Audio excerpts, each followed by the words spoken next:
Magandang buhay mga ka-Aquaman. Nakahuli nga pala tayo ng 3 dugso ngayong gabi. Ayan o. Isa, dalawa. Yan. Lagyan natin dyan o. Ito na yung pangatlo guys o. Tingnan niyo. Yun. Yan. Napakalaki guys. Mahigit 5 kilo bawat isa guys. Doon sa may dalawang nauna na nilagay natin. Tapos yung nahuli, sobra 6 kilos po. At siyempre may 300 grams din tayo na nahuli. So dahil dyan guys, lalong tumitibay ang aking dibdib kung paano magsisid kahit malalim or nakakatakot. Dahil sa suporta ninyo, ayan,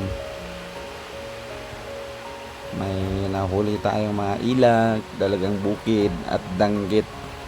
At siyempre may kulambutan at pusit na rin. At may barakuda.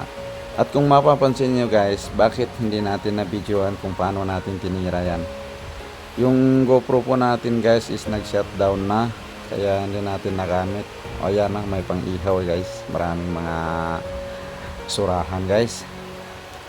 Hindi na tayo nakapag-video sa ilalim kasi yung GoPro natin lobat na po.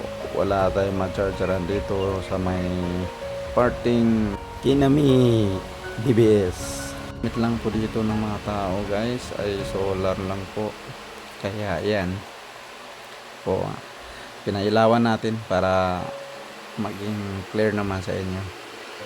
So maraming salamat sa lahat ng iyong suporta sa akin, sa walang sawang panonood sa mga video ko.